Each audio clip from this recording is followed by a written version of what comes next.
Hi students, welcome to graduate with us. आज की video में हम कॉर्पोरेट अकाउंटिंग का एक इम्पॉर्टेंट क्वेश्चन करने वाले हैं जो 2019 के क्वेश्चन पेपर में आया है। तो आप इस वीडियो को अच्छे से देखें और समझें। क्वेश्चन इज अमालगमेशन क्या होता है, उसके टाइप्स, ऑब्जेक्टिव्स और ट्रांसफरर और ट्रांसफरी की कंपनी में journal entries. The institute of chartered accountant of India ने इश्यू करा है अकाउंटिंग स्टैंडर्ड 14 अमालगमेशंस के लिए। ये इफेक्टिव हुआ था 1 अप्रैल 1995 और उसके बाद से, और ये मैंडेटरी है नेचर में, मतलब ज़रूरी है क्योंकि स्टैंडर्ड्स में कुछ प्रॉब्लम आई तो उसके कॉन्सेप्ट और अकाउंटिंग ट्रीटमेंट में भी चेंजेस आए। अकाउंटिंग स्टैंडर्ड 14 ने रिकॉग्नाइज करा है कि अमालगमेशन अलग अलग नेचर का हो सकता है। जैसे पहला नेचर हो गया परचेज का और दूसरा नेचर हो गया pooling of share holders interest का, मतलब merging case. Meaning of amalgamation journal terms में जब दो या दो से ज़्यादा companies similar nature of business कर रहे होते हैं, वो साथ में आते हैं, एक नई कंपनी बनाते हैं और उस बिजनेस को चलाते हैं, इसको अमालगमेशन ऑफ कंपनीज कहते हैं। पर आज ये कॉन्सेप्ट दो ब्रॉड कैटेगरीज में डिवाइड है। पहली कैटेगरी जब असेट्स और लाइबिलिटीज ट्रांसफरर कंपनी के ले लिए जाएं, बट ट्रांसफरर कंपनी के जो शेयर होल्डर्स हैं उनका इंटरेस्ट बनाए रखें। जो असेट्स, लाइबिलिटीज, कैपिटल, रिजर्व्स हैं वो सारे ट्रांसफरी कंपनी में आ जाएं, इसको मर्जर कहते हैं। ट्रांसफरर कंपनी वो होती है जो दूसरी कंपनी के साथ अमालगमेटेड हो रही है, इसलिए ट्रांसफरर कंपनी को वेंडर और पेरेंट कंपनी भी कहते हैं। और ट्रांसफरी कंपनी वो हो गई जिसके साथ ट्रांसफरर कंपनी अमालगमेटेड हो रही है, तो ट्रांसफरी कंपनी को परचेजिंग कंपनी भी कहते हैं क्योंकि ये दूसरी कंपनी को परचेज करती है। सेकंड कैटेगरी में असेट्स और लाइबिलिटीज जो ट्रांसफरर कंपनी की होती हैं वो पूरी तरीके से ट्रांसफरी कंपनी ले लेता है, जिससे ट्रांसफरर कंपनी क्लोज डाउन हो जाती है। जो ट्रांसफरर कंपनी के शेयर होल्डर्स होते हैं उनका इंटरेस्ट भी नहीं रहता है ट्रांसफरी कंपनी के कैपिटल में। इस केस को परचेजिंग कंपनी का केस कहते हैं। Objectives of amalgamation. अब अमालगमेशन क्यों होता है? जिससे कट थ्रू कंपटीशन एलिमिनेट हो सके, जो लड़ाइयाँ हैं वो ख़त्म हो सके अमालगमेशन करके। इससे economies of large scale of production भी सिक्योर होता है, इससे कैपिटल बढ़ती है और टारगेट अचीव होते हैं ह्यूज इन्वेस्टमेंट के। इससे जो सर्विस है हाई सैलरीड एक्सपर्ट की वो भी अच्छे से यूटिलाइज होती है। इससे बेटर कंट्रोल रहता है मार्केट पे, डिस्ट्रीब्यूट होते हैं मैन्युफैक्चरिंग गुड्स लार्ज एरिया में। और अमालगमेशन का ऑब्जेक्टिव है कि इससे सारे ऑब्जेक्टिव अचीव होते हैं जो कंबाइन करके आते हैं, मतलब जब दो कंपनीज मिलेंगी और जो भी फायदे होंगे वो अमालगमेशन में होते हैं। Journal entries in the books of vendors transferor company. अब उस कंपनी की एंट्रीज में जर्नल एंट्रीज देखते हैं जो कंपनी दूसरे के साथ मर्ज हो रही है, मतलब दूसरी कंपनी के साथ अमालगमेटेड हो रही है। तो जर्नल एंट्रीज अमालगमेशन की वेंडर मतलब ट्रांसफरर कंपनी की बुक्स में होंगी। पहला, closing entries of the asset shown in the balance sheet. अब क्लोजिंग एंट्रीज देनी है हमें असेट्स की जो बैलेंस शीट पे दिखाई जाती हैं ट्रांसफरर कंपनी के, वो होंगी बुक वैल्यू पे। पहली condition for real assets taken over by purchasing company at their book value, मतलब जो परचेजिंग कंपनी है, जो ट्रांसफरी कंपनी है, वो ट्रांसफरर कंपनी के रियल असेट्स ले रही है, तो एंट्री होगी realisation account debit to various assets. अब जो रियल असेट्स हैं वो परचेजिंग कंपनी नहीं ले रही है, इस केस में कोई भी कैश या बैंक की एंट्री नहीं होगी। पर अगर ट्रांसफरर कंपनी अपने रियल असेट्स को बेचते हैं तो उसकी एंट्री होगी। अगर ट्रांसफरर कंपनी अपने असेट्स को बुक वैल्यू पे बेचते हैं तो बैंक या फिर cash account debit to asset. अगर वो असेट बुक वैल्यू से ज़्यादा पे बिकते हैं तो कैश या bank account debit to assets account to realisation account. अगर वो असेट्स बुक वैल्यू से कम पे बिकते हैं तो bank account debit, cash account debit realization account debit to asset account. fictitious assets vendor की बैलेंस शीट में दिखाए जाते हैं, जैसे कि preliminary expenses, advertising account, profit and loss account का debit balance, discount on issue of shares and debentures, commission etcetera. ये सब फिक्टिशियस एसेट्स होते हैं और ये परचेजिंग कंपनी नहीं लेती है।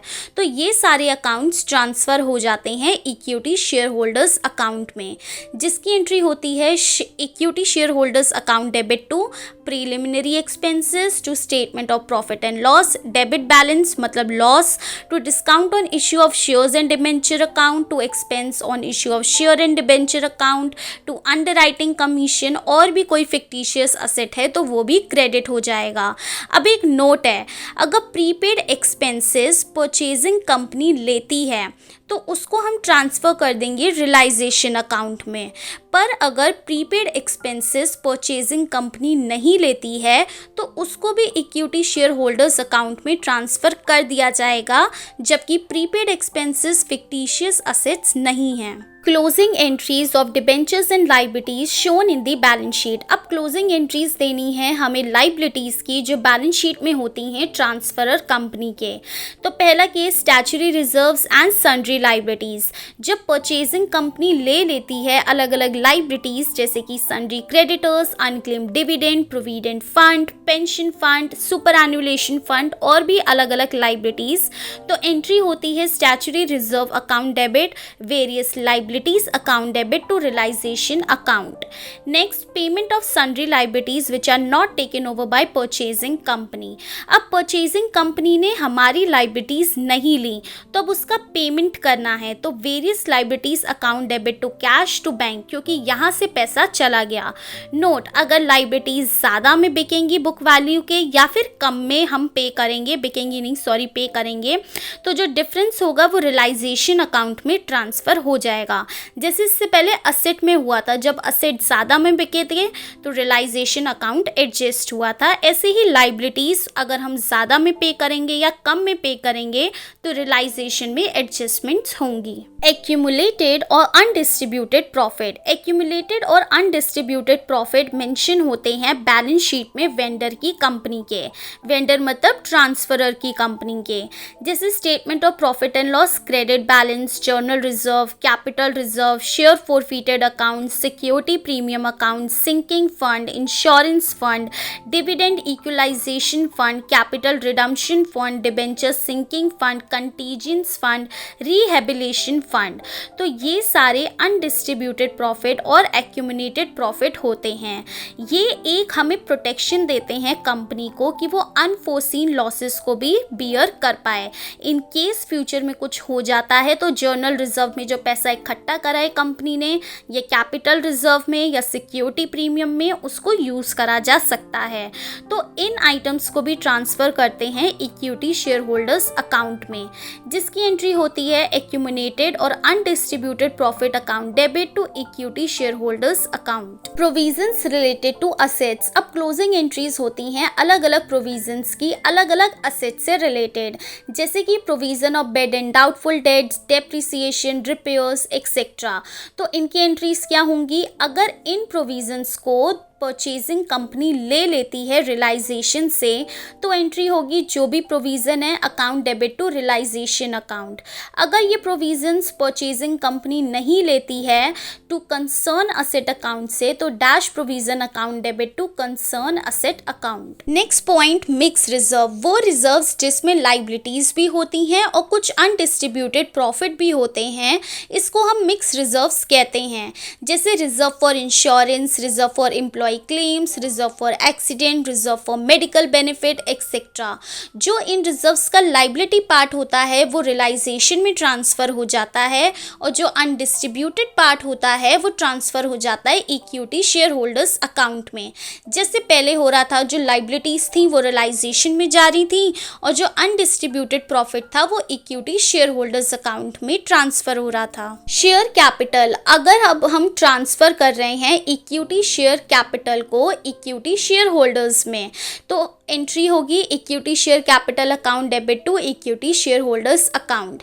नेक्स्ट पॉइंट, जब प्रेफरेंस शेयर कैपिटल ट्रांसफर होंगे प्रेफरेंस शेयर होल्डर्स अकाउंट में, तो preference share capital account debit to preference share holders account.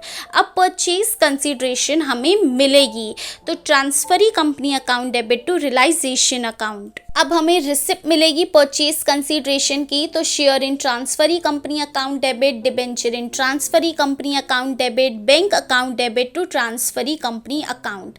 अब लिक्विडेशन के एक्सपेंसेस से रिलेटेड क्या क्या जर्नल एंट्रीज होंगी।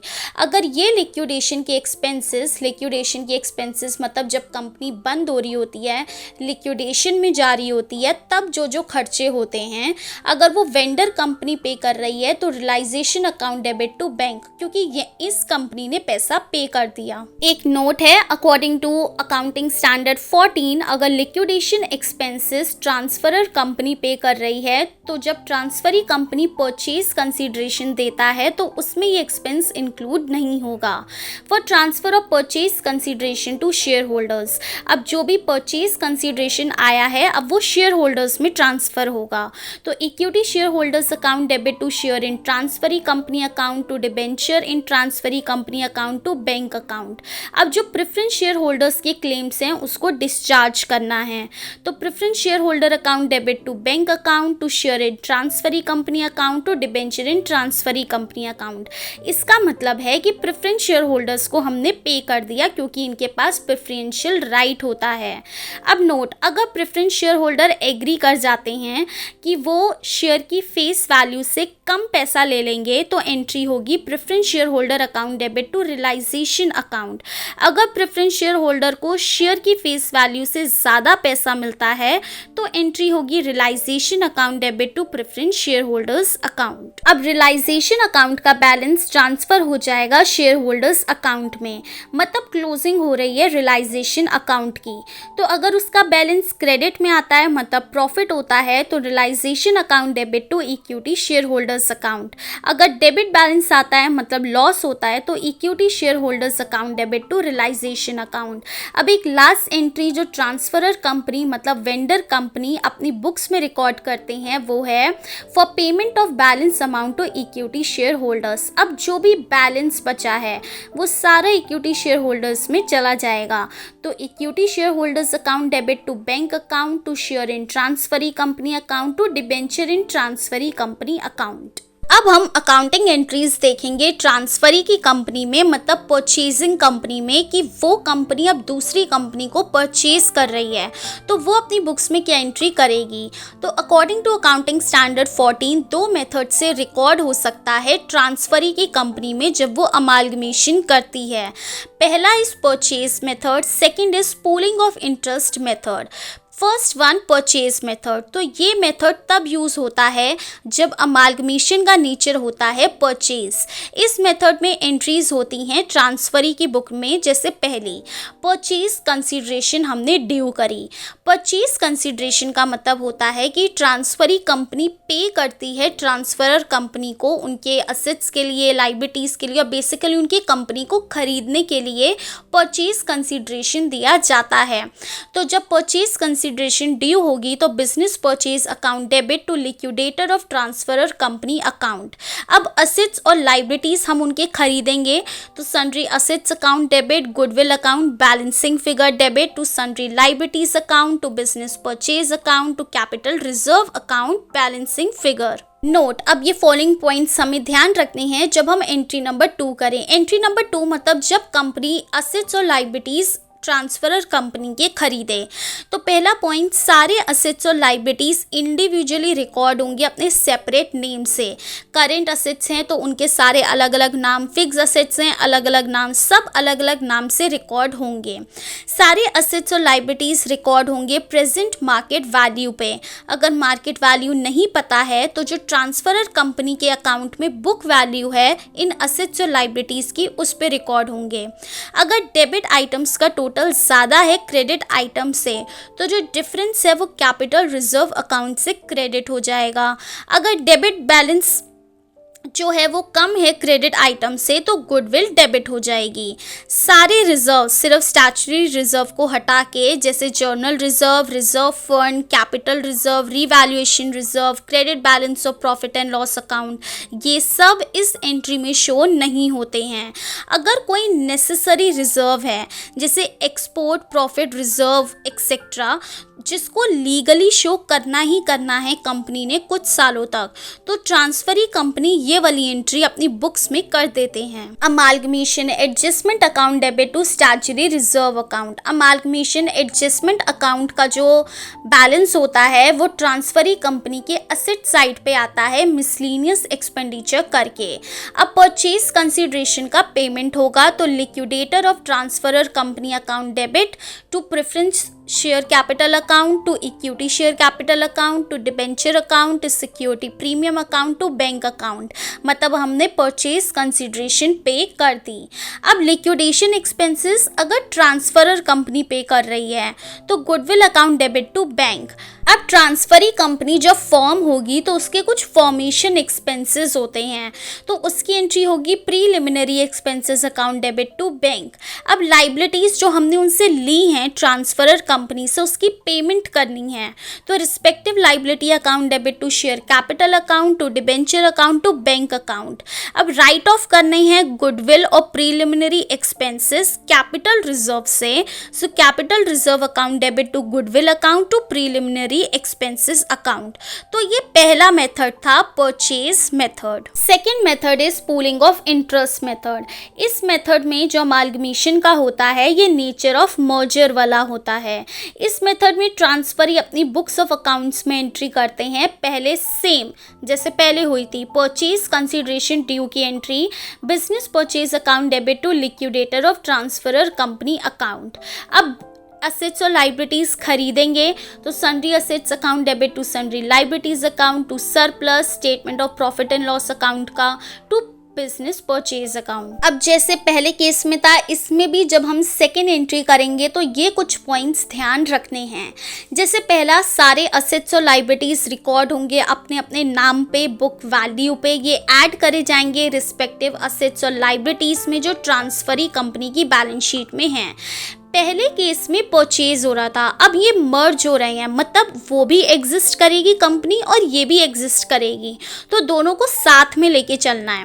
Second point, transferee company credit करेगी सारे रिजर्व्स को, कैपिटल, रेवेन्यू और जो क्रेडिट बैलेंस है प्रॉफिट एंड लॉस का ट्रांसफरर कंपनी के।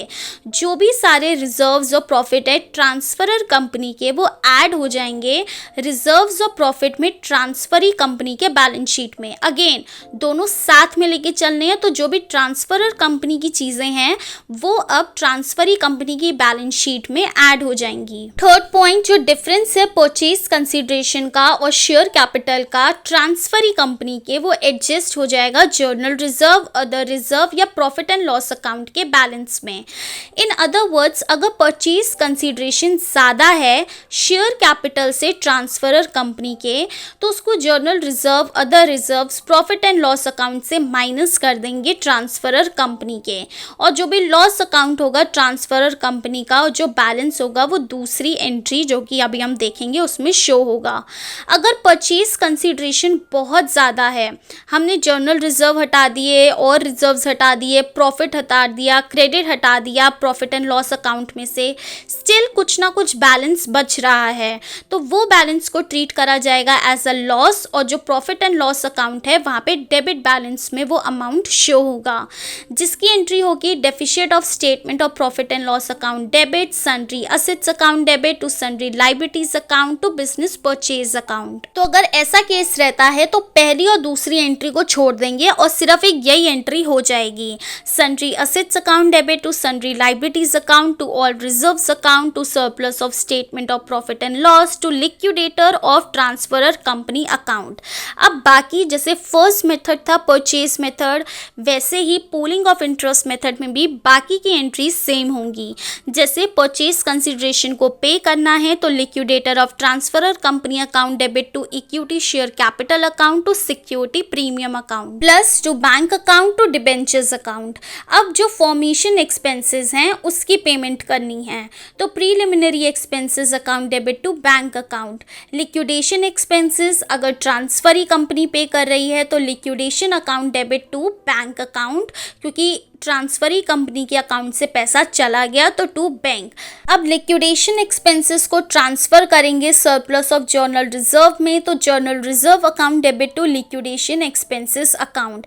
अदर लाइबिलिटीज की पेमेंट कर दी तो respective liability account debit to share capital account to debenture account to bank account. एक note, as per changes in part 2 of schedule 6 profit and loss prepare नहीं होगा, instead statement of profit and loss prepare होगा जिसमें जो balance है surplus और deficit का वो दिखाया जाएगा। सो आज की वीडियो के लिए बस इतना ही। ऑल्सो अगर आपको कॉर्पोरेट अकाउंटिंग के और इम्पॉर्टेंट टॉपिक्स पढ़ने हैं तो उसकी प्लेलिस्ट डिस्क्रिप्शन में है। ऑडिटिंग के इम्पॉर्टेंट टॉपिक्स की प्लेलिस्ट भी डिस्क्रिप्शन में है। ऑल्सो 2 क्वेश्चंस हैं, उसका आंसर मुझे कमेंट्स में बताएं। अगर आपको आज की वीडियो इन्फॉर्मेटिव लगी तो चैनल को सब्सक्राइब करें। बाय।